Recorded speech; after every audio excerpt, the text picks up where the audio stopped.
Let's continue our analysis now on the situation in Zimbabwe. The South African National Defence Force Chief Joint Operations General Barney Hlatshwayo has said the National Defence Force is tightening controls on the South African border with Zimbabwe, but there are no plans to deploy SA military personnel to that country at this stage.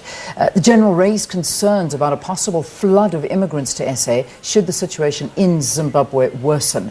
This comes as the Zimbabwean army took control of the capital city, Harare. Let's continue our focus on the unfolding developments in Zimbabwe. Still with us is Professor David Moore from the Department of Developmental Studies at UJ, but also joining us now is Dr. Knox Chitio, who is an Associate Fellow for African Program at Chatham House in London. Great to have both of you again. Thank you. Thanks so much for staying on. Thank you very much. You've just arrived. You arrived back in South Africa from Zimbabwe yesterday. Yes. The professor and I have been bombing questions at you. What was it like? What were the streets like? What was the airport like? How are the people feeling? There's so many questions we need to get out of you. Tell us your experience. It's been tense. There has been an undercurrent of anxiety, but you know, it's been surprisingly low key. There is a visible presence of soldiers on the streets. There are soldiers at the airport, but they've been polite. They've not been harassing people. Yes, they have been screening people coming in, particularly through the airports, but it's been, you know, they've, I think, made a point that it's been relatively low key. So people are not being harassed per se. Yeah. And people have been getting on more with their business. People did go to work. Some people, of course, were not able to because some of the streets where they live were stopped. But generally, you know, business was performing at the CBD in Harare. Yeah. So there's not an atmosphere of panic as yet. Yeah, which in itself is a little bit strange, because one thinks a military coup, a takeover, you know, we hear about the broadcaster being taken over, we hear about all of these things, and yet what you're saying is that people are getting on with their daily lives. It seems quite peaceful. There doesn't seem to be this influx of people wanting to desperately leave Zimbabwe. What do you make of this, Professor?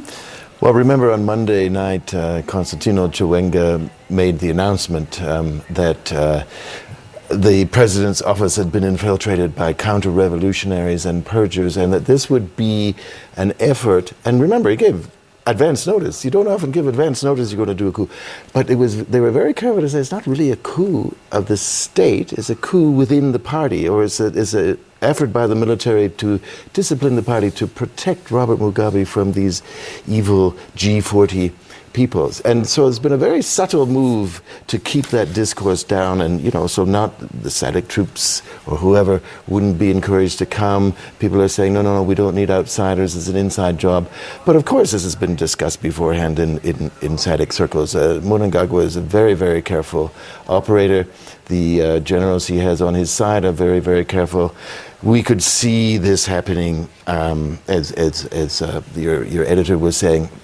You know, Mnangagwa has been talking with even Morgan Tsvangirai for ages now. Thabo Mbeki's trip up, all sorts of forays of democracy NGOs talking to people. Oh, how can we get together?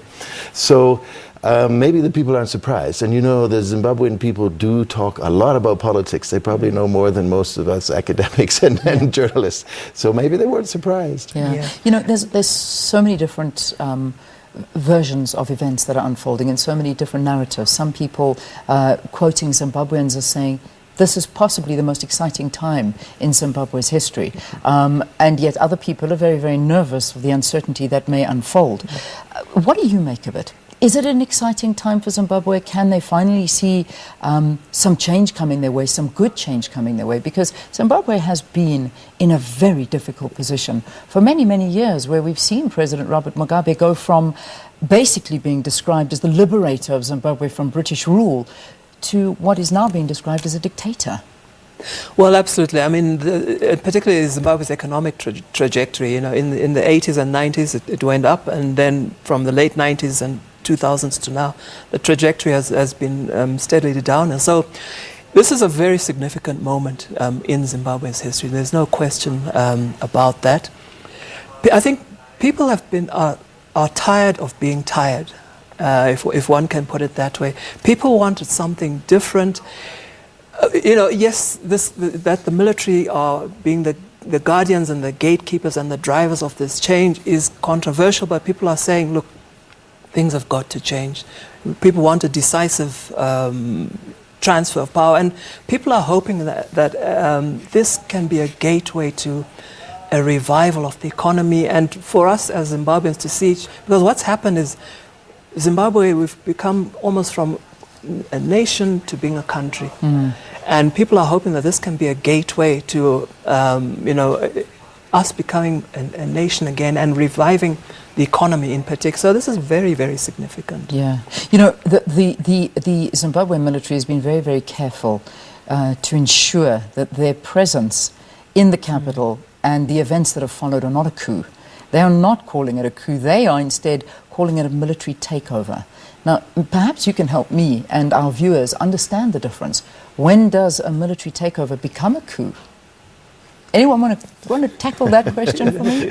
It's kind of the coup that's not a coup, or a cuckoo.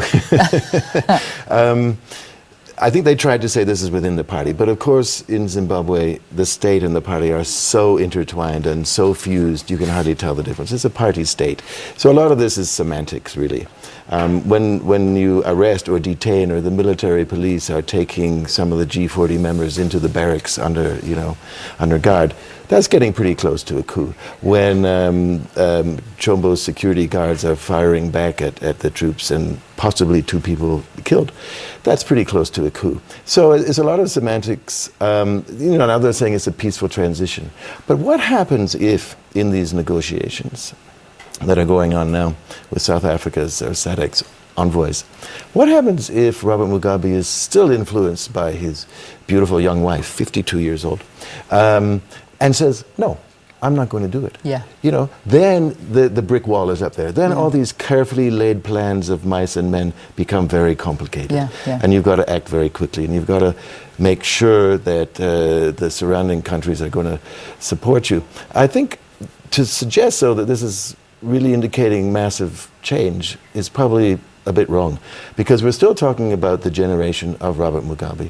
Mnangagwa has been with Robert Mugabe since the 1970s, and he was one of the original liberators in the late 60s.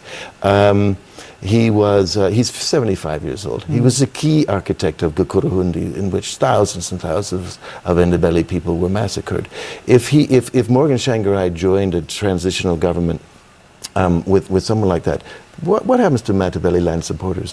Why is Dumiso Debengwa in this as a former ZAPU member? The transitional government in 2009 to 2013 was kind of a disaster for the MDC, because they got sucked into this system of corruption, of elite lifestyle, and people were actually very disappointed. Now, monetarily, economically, the GNU brought things up for a little while because they abandoned the Zimbabwean currency and took in the American dollar. One of the aspects of the current crisis is the lack of American dollars and this transfer to the bond note, backed by some loans from the African Development Bank, also some sort of funny treasury bonds that the banks have to accept, electronic transfers. So we would have had a monetary crisis very, very quickly. And I think part of this move is to, stabilize these efforts. Mnangagwa is considered by foreign actors, by the British, and everybody thinks, Mnangagwa, he's the British guy, as an economic conservative. So people are thinking, okay, we'll go back into a transitional government. They'll take all the IMF advice. Patrick Chinamasa, who was the finance minister under the old regime until the cabinet shuffle, just before this thing all happened, he's considered a liberal economic actor. He's been trying to persuade the IMF. He was dumped, put into cyber security. Now he was dumped from the party. Will he come back? Will there be an economic policy reformation? So there is so much uncertainty. Please, Doctor. Thanks. If I can just come in on that, what people are saying and thinking at home, people are realists. People are pragmatic. We know that this is not going to be a perfect situation. We know that it's not going to be the sort of democratic process that people had hoped for. But things in Zimbabwe are at such a low level. We're starting from such a low base that what people want is something, anything that offers hope of lifting them from where they are now to a little bit higher. So people know that it's a very problematic situation, but the hope is that if we can put together some sort of inclusive government where people can agree, especially on the economic narrative, and have some sort of economic vision and take things forward. We've got to start somewhere. I think that's what people at home are saying. Coups are something that we've seen happen. I mean, this is, let's just look at the Ivory Coast, for example. I mean, we saw a coup which removed and really humiliated former President Laurent Gbagbo. So again, we need to see how it unfolds and if the same narrative is going to happen there. But I need to very quickly talk about Grace Mugabe, the First Lady, because this is what those that are in charge are saying at the heart of all of this. They do not want Grace Mugabe as the president of Zimbabwe. They feel that she already is the president, calling the shots. Mugabe is not in power, she's in power, and they are now trying to get rid of her. That this is more aimed at her than it is at President Robert Mugabe. Please give me some understanding here. Do we know where she is? Do we know if this is going to stop her? And how powerful is this lady and her supporters? Like you were saying, Professor, that we don't know if this is going to go as smoothly as one thinks it is. There's still plenty of pitfalls. This is still a work in progress, and it could go either way. Grace Mugabe had built up a very powerful support base. At the moment, that support base is being decimated to some point, but she or her followers may still have a say. But at the end of the day, part of the thing that is at the heart of this, yes, there's Grace Mugabe, but part of the thing that is at the heart of it is that the President of Zimbabwe is also the Commander-in-Chief of the Defense Forces. Indeed. And that is one of the key issues. And it's a dual way. The President has a say on who is going to be in the military, but the military also feel that they have a say in who their Commander-in-Chief is. And that's one of the things that's at the heart of this. Who we want to have a say in who our chief is, and we want someone who we know from the liberation era.